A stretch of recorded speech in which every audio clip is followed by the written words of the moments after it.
Break नंतर प्रश्नचिन्हामध्ये आपल्या सगळ्यांचं खूप खूप स्वागत. आणि आजचा आपला प्रश्नचिन्हाचा विषय आहे आत्मपरीक्षण कसं करावं आणि त्यासाठी स्वॉट पद्धतीचा वापर कसा करावा. डॉक्टर शैलेश आहेत आपल्याबरोबर. आणखी एक गोष्ट मला विचारायची म्हणजे जर आपण स्वॉट विषयी बोलतोय तर नेमकं याच्यामध्ये कशा कशाचा अंतर्भाव असतो. आधी मी हे सांगतो की बऱ्याच वेळेला काय होतं की आम्ही जेव्हा कोर्स घेतो किंवा मग मी ज्या वेळेला काउन्सिलिंग करतो त्यावेळेला आम्ही बऱ्याच लोकांना सांगतो की एक पेपर देतो आणि त्यांना सांगतो की एक काम करा, तुम्हाला जेवढं तुमचे स्ट्रेंथ्स माहिती आहेत किंवा तुम्हाला जेवढी बलस्थानं माहिती तेवढी जर लिहून काढा. ओके. आणि तुम्हाला ज्या तुमच्या उणीवा आहेत त्या जर लिहून काढा. बऱ्याच लोकांना 4 ते 5 लिहिल्यानंतर त्यांची गाडी तिथेच थांबते. ओके. कारण असं मला वाटतं की मी ओळखतो, पण ज्या वेळेला मी पेपरवर लिहायला घेतो त्यावेळेला कळतं की मी अजून स्वतःला ओळखतच नाही.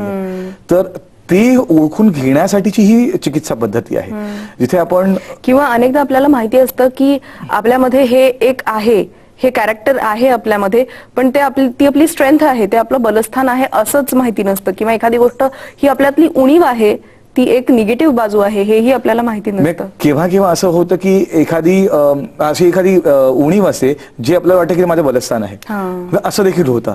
ओके. मग उदाहरणार्थ आमच्या एका बॅच मध्ये असं झालेलं की त्या व्यक्तीला असं वाटायचं की मी इंटरपर्सनल रिलेशन म्हणजे आपण मानवी स्नेहसंबंध जे आहेत ते माझं खूप छान प्रकारे मी ठेवतो. माझे खूप मित्र आहेत आणि मला ते खूप छान जमतं. ज्यावेळेला तो अख्खा प्रोसेस मना केला आणि ज्यावेळेला काउन्सिलिंग आम्ही करतो त्यावेळेला कळलं की ह्यावरच या व्यक्तीला काम करायला हवं. अच्छा. आणि मग त्यानंतर त्या व्यक्तीला जाणवलं की हो, तुझं म्हणणं बरोबर आहे की मला असं वाटत होतं की हे माझं स्ट्रेंथ आहे, पण आता मला कळतं की ही माझी विकनेस आहे आणि यावर मला अजून चांगलं काम केलं तर कदाचित माझी जे 10 जवळची माणसं आहेत ती 100 होऊ शकतील. तर हे बऱ्याच वेळेला होतं. बरोबर. तुम्ही आता जे म्हणालात प्रोसेस, तर आणखी काही सायकोमेट्रिक टेस्ट पण असतात या संदर्भातल्या, त्याच्याविषयी बोलायचंय. पण आधी एक फोन घेऊयात. बीडहून आपल्याला अशोक फोन करतात. नमस्कार अशोक, बोला. मॅडम. हा बोला अशोक, सलग प्रश्न विचारा. बोलतोय परीक्षेच्या वेळेस माझे काही अशोक तुमच्या टीव्हीचा आवाज पूर्ण बंद करा आणि सलग प्रश्न विचारा. मॅडम.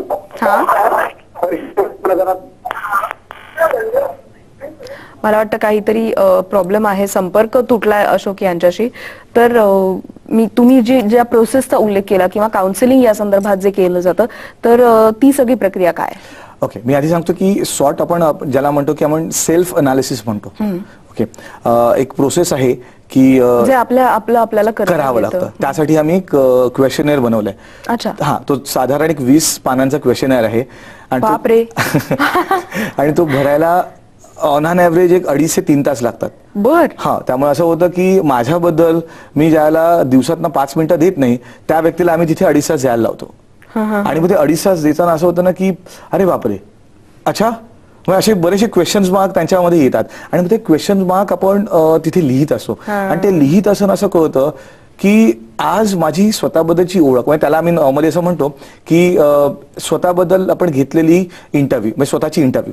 ओके. म्हणजे आतमध्ये झाकून पाहण्यासाठी. तर तो अख्खा प्रोसेस करत असताना लोक खूप एन्जॉय पण करतात. कारण ज्या वेळेला ती बलस्थानं किंवा प्रश्नांना उत्तरं देताना असं कळतं की अरे वा, छान आहे, मी आज मला स्वतःला ओळखून घेण्याचा प्रयत्न करतो. आणि त्याचप्रमाणे ज्यावेळेला आपण उणीवा लिहितो त्यावेळेला मग त्या उणीवा लिहिताना तर काय होतं की स्वतःबद्दल ज्यावेळेला आपण स्वॉट करतो तर आपलं जे आयुष्य हे 4 स्तंभांमध्ये असतं. मग आपण असं म्हणू की जशी गाडीला 4 चाकं असतात तशी आपल्या आयुष्याला देखील 4 चाकं आहेत. फर्स्ट एक पर्सनल लाईफ असतं आपलं, त्यानंतर फॅमिली लाईफ असतं, सोशल लाईफ असतं आणि वर्क लाईफ असतं. बऱ्याच वेळेला माणसं काय करतात की आपलं 8 तास हे वर्क लाईफ मध्ये घालवतात. बरोबर. ओके. उरलेले 8 तास वर्क किंवा कामामध्ये मी काय करावं ह्यामध्ये घालवतात आणि मग फॅमिलीसाठी, स्वतःसाठी किंवा मग मित्रांसाठी हे वेळच देत आहेत. तर मग ही क्वेश्चन्स अशी आहेत की जेणेकरून आपण त्या माणसाला कुठे कमी पडतोय. म्हणजे आपण असं म्हणू की जर माझा बॉस आहे तो माझ्याबद्दल काय विचार करतोय हे पण त्या माणसाला लिहायला सांगतो. हे आपण नॉर्मली कधी करत नाही.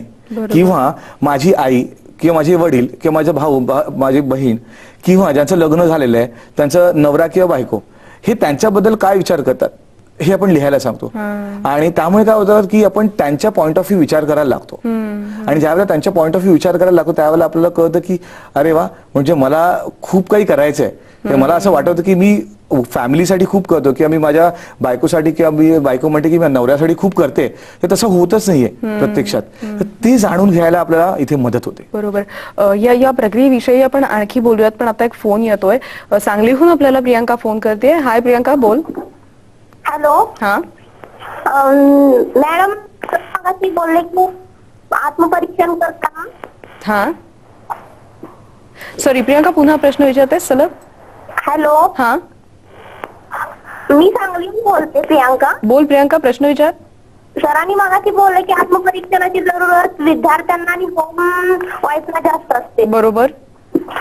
होमवर्क त्यांनी कशा पद्धतीनं आत्मपरीक्षण केलं पाहिजे. मला वाटतं ती विचारते कोणाचं? होमवर्कच्या संदर्भात त्यांनी कसं आत्मपरीक्षण केलं पाहिजे. तो एक अभ्यासाचा भाग झालाय. ओके, आपण अभ्यास कसा करतो, म्हणजे आपण तसं म्हणू की मला जे काम किंवा जे होमवर्क दिलेलं आहे ते होमवर्क मी कसं करणार हे त्यासाठी मला ते समजून घेणं देखील तेवढंच महत्वाचं आहे. म्हणजे जर मी वर्गात लक्ष देऊन जर ते समजून घेतलं तर मला होमवर्क व्यवस्थित करता येईल. बरोबर. पण जर माझं वर्गातच लक्ष नसेल तर मला ते होमवर्क करता नाही. तर ते आधी त्यांनी वर्गात व्यवस्थित समजून घेणं. आणि म्हणजे दिलेलं होमवर्क म्हणजे काय की मला जे समजलेलं आहे ते आपण लिहून काढतो. बरोबर बरोबर. That is homework. आणि मुळात त्याच्यामध्ये मला वाटतं असाही एक प्रकार असू शकतो किंवा अनेकदा मुलं असं करतात की टीव्ही बघता बघता ते सांगितलेलं ती उत्तरं पुस्तकातली बघून कॉपी करायची, तर तो अभ्यास होत नाही, तो फक्त एक म्हणजे पाट्या टाकणं असं ज्याला आपण म्हणतो तशा प्रकारचं ते होतं. तर ते शक्यतो टाळलं पाहिजे. आणि आपल्याला हे माहिती असतं की आपण एखाद्या गोष्टीमध्ये चीटिंग केली आहे का नाही केली आहे. पुन्हा आपण असं म्हणू ना की त्या मुलामध्ये त्याला काय आवडतं हे देखील जाणून घेणं गरजेचं आहे. म्हणजे जर संध्याकाळी 6:30 वाजता एखादी सिरियल असेल की त्या मुलाला खूप आवडते, तर त्यावेळेला त्याच्या आई वडिलांनी त्याला सांगितलं तू आता अभ्यास कर, तर तो मुलगा अभ्यास नाही करू शकणार. बरोबर. तर मग त्या आई वडिलांनी देखील ते समजून घेणं गरजेचं आहे. तेवढ्या पुरता त्याला थोडा वेळ द्या आणि मग त्याचं मन जे आहे ते व्यवस्थित ते फक्त अभ्यास ते होमवर्क करण्यासाठीच असायला पाहिजे. मग त्याचं ते चित्त विचलित होऊ नये, कारण अदरवाईज त्यामुळे प्रॉब्लेम होतात. पुढचा फोन घेऊयात आपण. चिंचवडहून आपल्याला महेंद्र फोन करतात. नमस्कार महेंद्र, बोला. हो, माझा असा प्रश्न आहे. माझा मुलगा 10 वर्षाचा आहे, तर त्याला तो अभ्यासच करत नाही, खेळण्यामध्ये खूप हुशार आहे आणि टीव्हीवर फक्त कार्टून पाहत राहतो आणि अभ्यास जास्त करत नाही, म्हणजे जास्त करत नाही, असा मीडियम आहे. तर तो काय करायला पाहिजे अभ्यास करण्यासाठी, अभ्यास घेण्यासाठी, होमवर्क घेण्यासाठी. मला वाटतं महेंद्र तुमचं काहीतरी गैरसमज झालेला दिसतोय. आता आपण ना आत्मपरीक्षण कसं करायचं या विषयाबद्दल बोलतोय, पण हरकत नाही, जेव्हा आपण मुलांच्या अभ्यासाचा जेव्हा विषय घेऊ प्रश्नचिन्हामध्ये तेव्हा तुम्ही जरूर फोन करा आणि आम्हाला प्रश्न विचारा. मात्र आता आपण प्रश्नचिन्हामध्ये इथे एक छोटासा ब्रेक घेऊयात.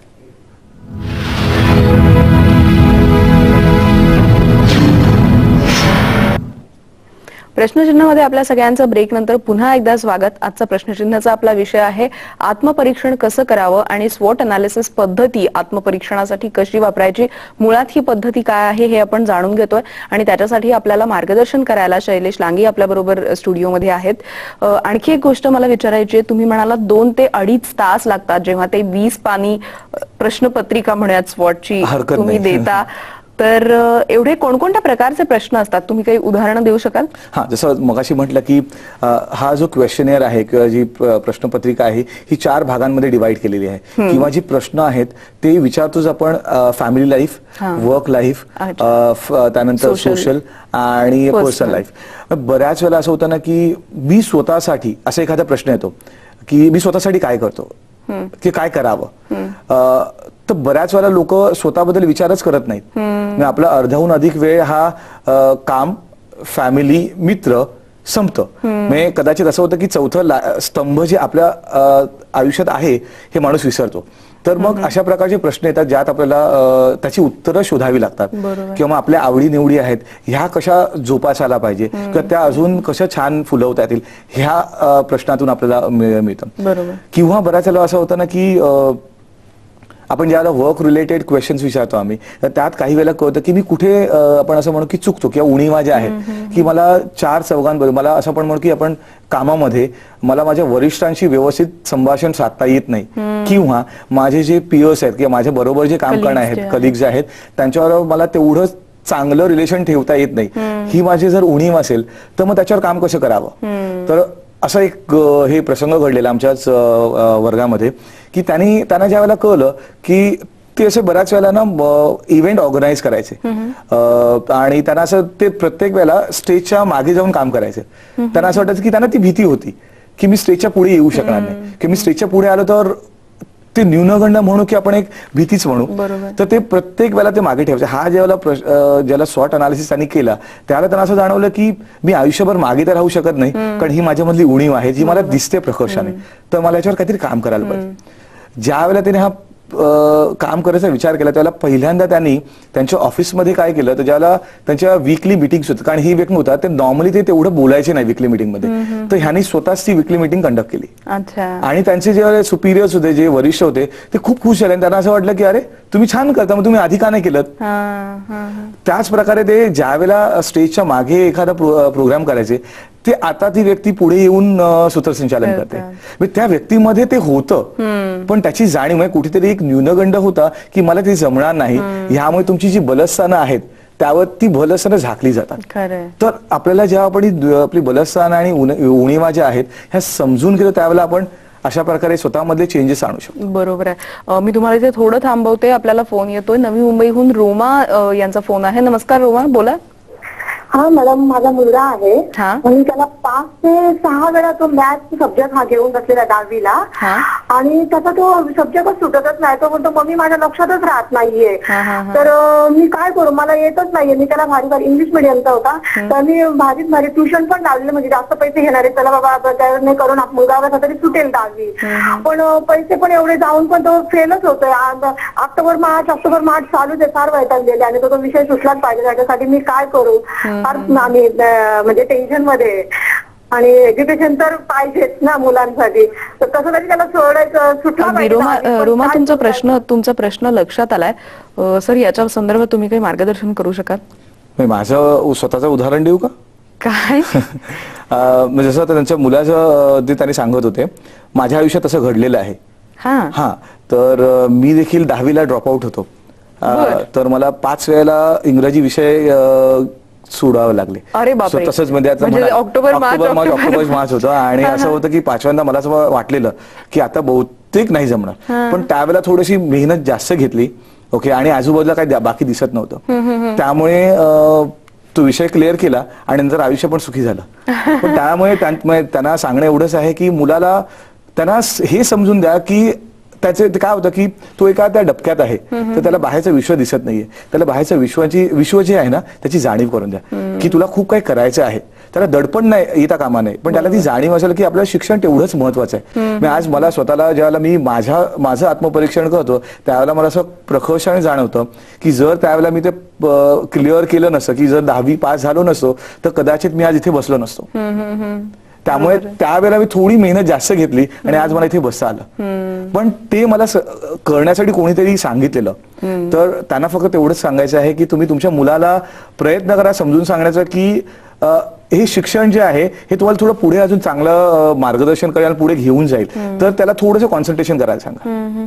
आणि त्यानेही कोणत्या प्रकारे आत्मपरीक्षण करावं, विशेषतः गणिताच्या संदर्भात हे सांगू शकाल? हो, मी असं म्हणू की मला ते का जमत नाहीये. ओके, जर मला कळलं की मला गणित हा विषय मूळतः मला आवडतच नाहीये का, तर सध्या जर आवडत नसेल तर मला ऍटलिस्ट ही एक्झाम जी आहे ती पास करण्यासाठी तरी मला त्यातलं समजून घेणं खूप गरजेचं आहे. म्हणजे आपण बऱ्याच वेळा असं म्हणतो की मला एखादी गोष्ट जमत नाही तर आपण ती झटकून देतो की मीही करणार नाही.